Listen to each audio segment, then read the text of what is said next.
Kasunod sang shortage sa plastic cards, Maga-Issue sang temporary driver's license para sa magaparenew sang ilalesensya nga nakaimprenta sa papel. Inisunod kay Attorney Alan Sacramento, Operation Division Acting Chief sang Land Transportation Office sa LTO Region 6.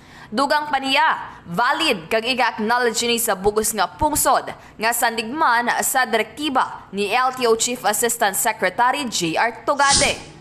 Temporary driver's license document na to, we will be using paper. Tas yung sa paper po, we will be printing the OR nung driver's license. Doon po sa OR nung driver's license, meron po siyang unique QR code.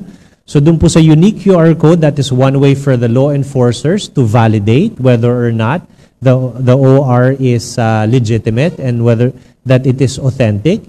Tas sa likod po nung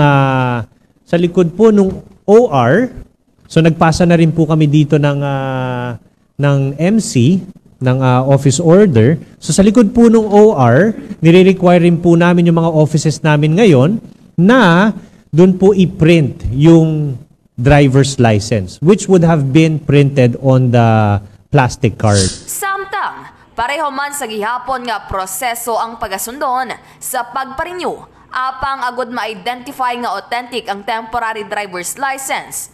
Iga print man diri ang ID, official receipt, kag QR code. Kagini si Kabandarang Kim Kaluyo, nagabandera sa matudtod nga serbisyo publiko, kagkalingawan sa Iloilo. Radyo Bandera.